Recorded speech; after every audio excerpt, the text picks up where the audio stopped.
Okay, so this is so if you're working with videos and you bring one of your videos into the Korbyt system and you upload it and you get this warning.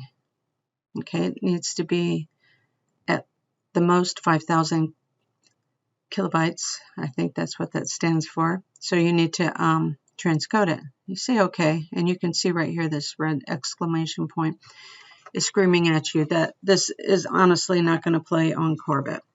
So what do? So what I'm going to do is I'm going to open Handbrake, which I already have installed on my computer.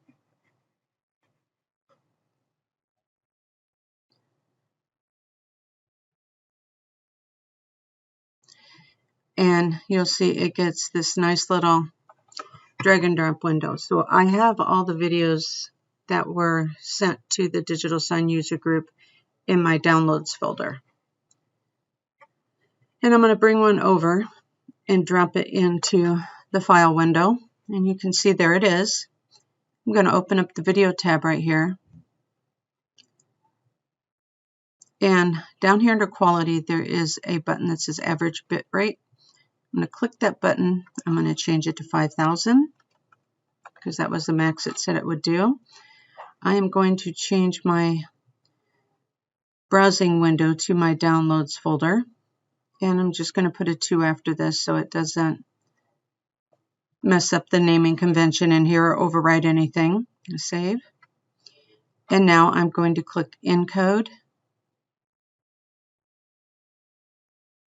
And you can see this is working down here. It's not going to take that long to do.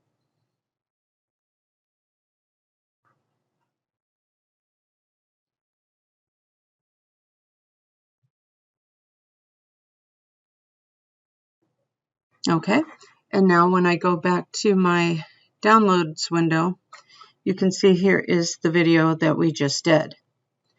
Now what I'm going to do is I'm going to open my Korbyt window back up that we were working in. And here you can still see I left the one that was bad in there.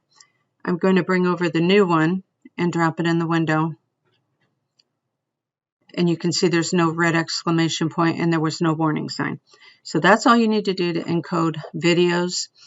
The best practice would be if you were going to send a video to the Digital Sign user group or even to student activities to have uploaded. Please, please, please do this in advance and just send it over that way so that users don't have to take extra steps to post your content. Okay, thank you.